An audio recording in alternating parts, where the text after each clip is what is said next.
Hi, I'd like to welcome you to the holiday version of Joni's Daily Parenting Tips. Today's episode, if you'd like to call it that, is what I like to call Holiday High. This is the season to be jolly, and we know that our teens love to celebrate, and they will find just about any excuse they can to celebrate. And the holiday season seems to be that time where they will have lots of but excuses. But it was the holidays. But everybody was going to celebrate. We're celebrating the end of school. But I wanted to go. So they've got a million excuses about why this season, even more importantly than last Saturday or the Saturday after Christmas or the Saturday in February, that will be their time to party. So I thought it would be really important to do what I call teen-proofing your home in preparation for this holiday season. So when I talk about teen proofing, I think about it in the same way that I would think about a toddler and child proofing your home when your 2-year-old was up and walking around and looking around the house and thinking, ooh, I love that stove. I think I'll turn that knob and see what happens when the light goes on. Or the plug that's in the wall and they want to stick their little fingers in the plug to see what would happen, and you know what would happen. So in order to protect your little toddler, you go around your house and you say, oh, I need to put those little plug closer things in, and I need to put something over the stove so they don't hurt themselves. And you get that they're curious about their world and you want to keep them safe. And the teenager and their impulses and curiosity about drugs and alcohol are really kind of the same thing. They are looking at those things in ways they never looked at them before, even your 11 and 12-year-olds. And so now when they open that refrigerator and they see the beer, or they see Mike's Hard Lemonade, or they see a bottle of wine or something, they are now curious about it. They don't just think it's, yucky, and why would parents drink that sort of stuff anyway? I prefer soda. They get that there's something more about alcohol and maybe some of those pills in your medicine cabinet that are a little bit more interesting. And so one of the things I tell parents to do is to go around their house and teen proof, to look around and say, what do I need to do to keep my teens safe? So today's we're going to really just talk about the importance of locking up your alcohol.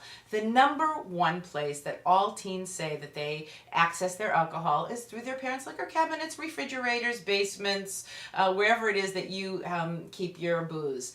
And in order to keep your kids safe, you need to make sure that that stuff is not out there. This is not about trust. This is about temptation. If it's there and someone comes into your house, a friend of theirs comes into the house, maybe just your kid by themselves, and says, oh, come on, your parents will never know. And your kids are really crafty. And if it's, vodka, they know how to, take a few, shots of vodka and then fill it up with water. So you probably wouldn't know. They are very creative when it pays off for them to be creative. So it's really important to lock up your alcohol. And these are a few stories that I hope will accentuate that point. So this is a story that a parent told me of her 15-year-old son had a sleepover. He had about 4 boys coming over. These are great kids. This is a great family. Love these parents. They're right on top of things, and they had locked up the alcohol upstairs, and their 15-year-old boy had their friends downstairs. They went off to bed.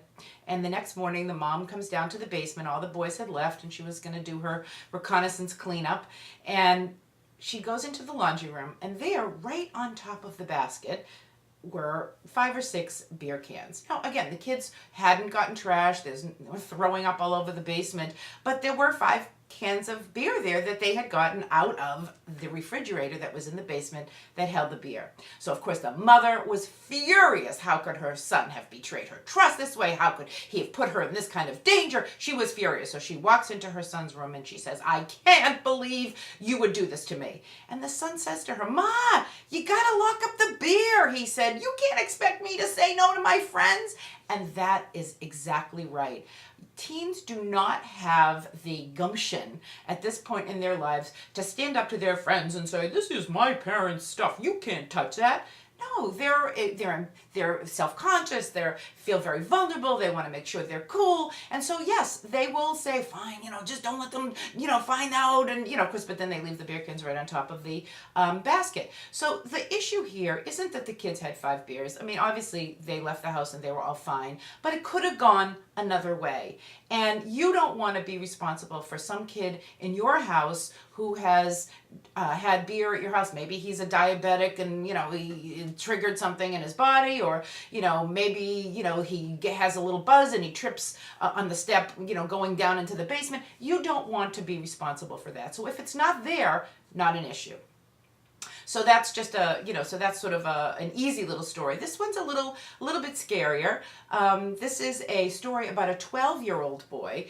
And when this mom called me, she was so worried and upset about this because this caught her completely by surprise. Those of you who have 15, 16, 17-year-olds, you're sort of expecting that you're going to have to deal with this alcohol issue sooner or later. But this woman, this was a little 12-year-old boy, and she just never thought that she would have to deal with this. And so the kid comes home from school. He was going to be going to a sleepover with a friend of his.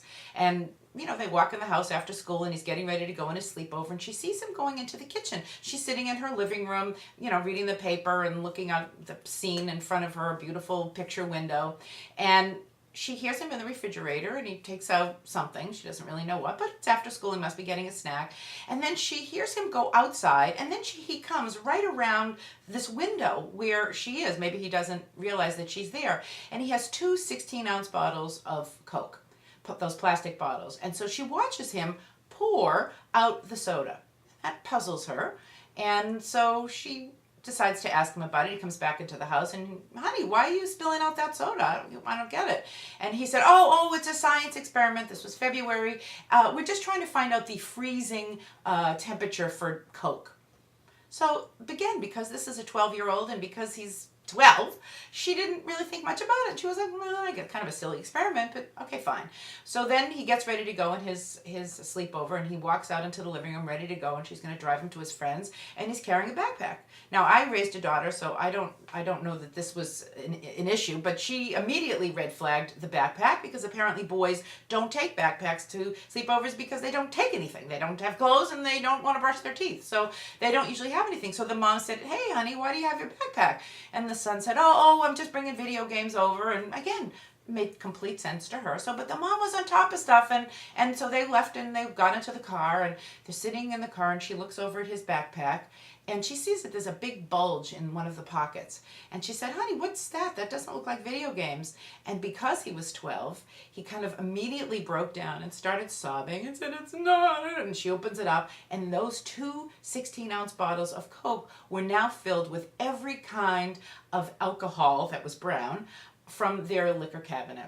And thank God this mom had found this alcohol, because he had two friends, and I'm sure that they were, coming from their house as well, bringing, two more each. So that's, 3 times 32, I'm not going to do the math, Coke bottles filled with alcohol. And had those boys been in that basement, and those parents probably weren't going to supervise those 12-year-olds, what were they going to get into?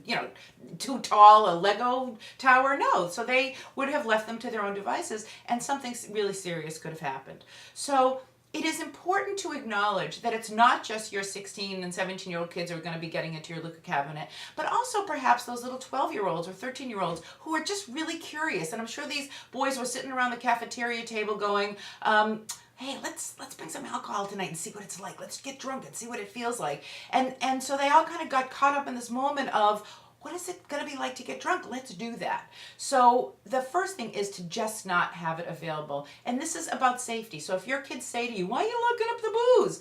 You can say, it's just, I want to make sure that I don't unknowingly set you up to have to say something to your friends that you're not, ready or willing to say. And this way, it's just not there, and then it's a non-issue. And your kids will, probably make a face, and, but if you know that you're keeping your kids safe, that's the most important thing. So the issue here is safety. Safety, safety, safety. And saying to your kids, I get this is the holiday season. I know last Saturday was, the end of exams, and that was what you were celebrating. This is holiday season. And I know there's going to be alcohol. I know there's going to be drugs. I know that kids are going to want to celebrate. I get it.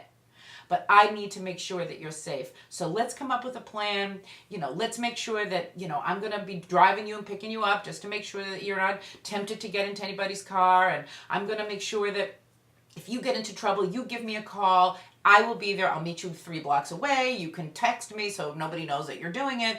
I want you to know that I get that these situations are going to happen this holiday season, and the most important thing to me is to keep you safe. I love you, and I want to keep you safe. And with that, I wish all of you a happy, healthy, and safe holiday season.